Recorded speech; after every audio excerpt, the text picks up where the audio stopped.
Jin kita ada dua, yang satu altruis, yang satu egois atau selfish, dan kedua-duanya bekerja bersama dan memerlukan kedua-duanya untuk kita bisa survive. Nah, itu perspektif dari teori evolusi. Nah, kemudian ada satu hal lagi yang Mas Ryu sebut tadi, dengan neuron cermin kita itu ingin mengimitasi sesuatu yang baik.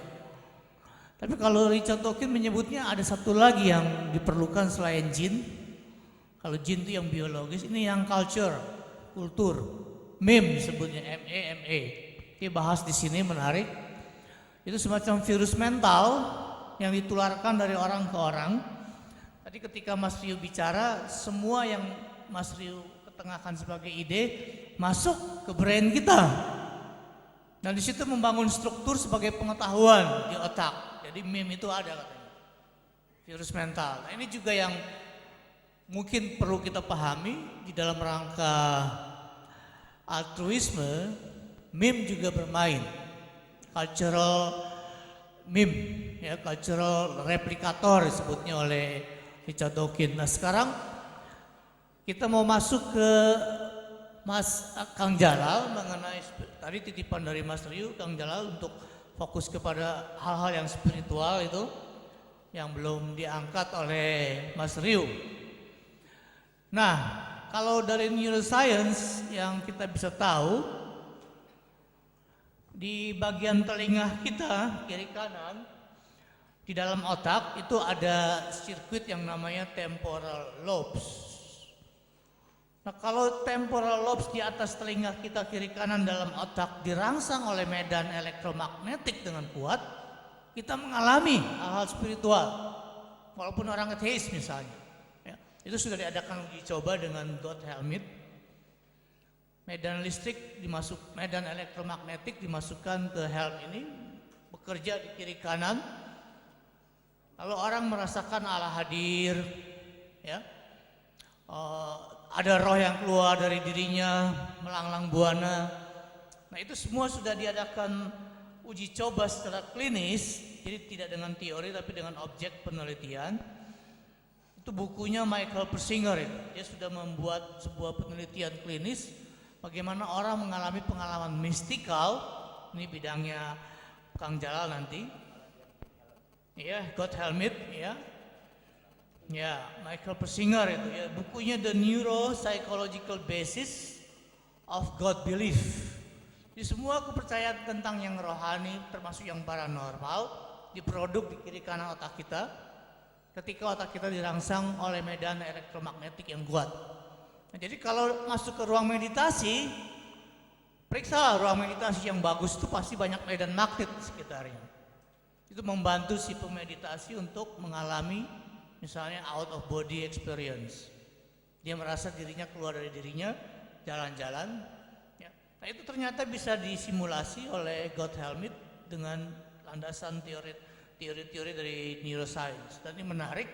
Nah, sekarang bagaimana Kang Jalal akan fokus kepada aspek spiritualitas, ya, yang bisa dikembangkan oleh otak. Kalau oleh kitab suci pasti nggak dibahas di sini. Silakan Kang Jalal.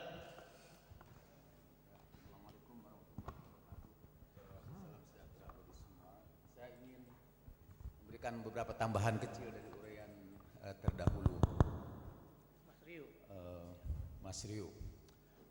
Itu apa yang tadi dibicarakan biasa dibahas dalam filsafat dalam bagian dilema moral.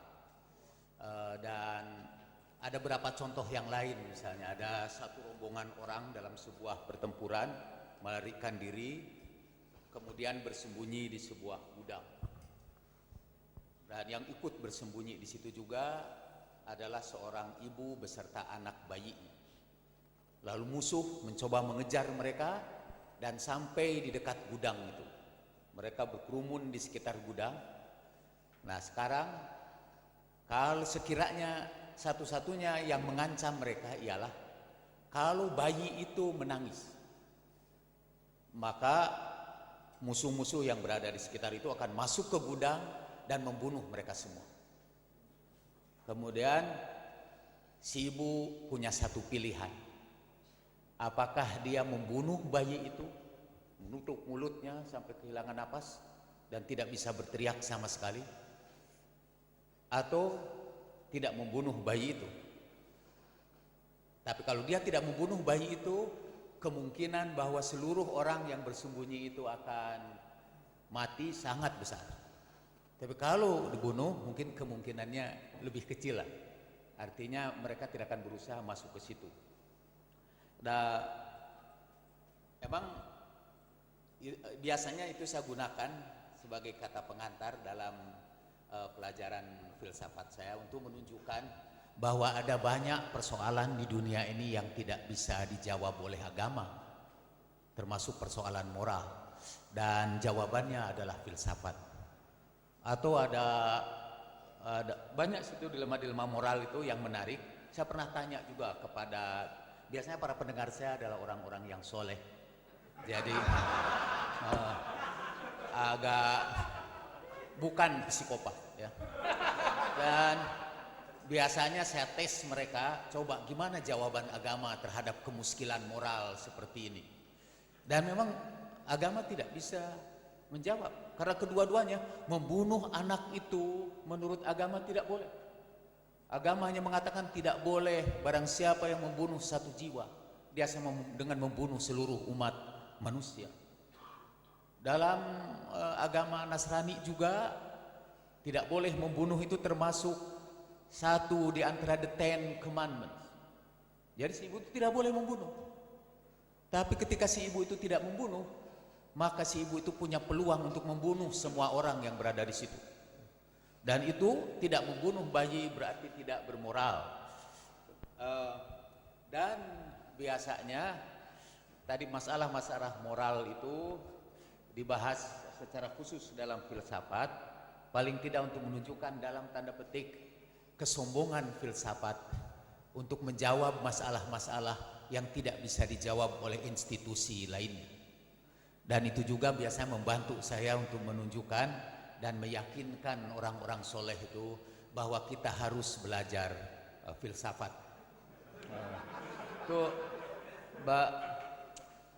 tadi berulang kali dan terakhir ini Bapak menyebut Michael Porsinger yang terkenal karena dia menemukan helm sama seperti helm yang dipakai sepeda motor. Kalau kita memakai sepeda motor dengan helm itu, yang helm itu ditujukan untuk menstimulasi temporal lobe.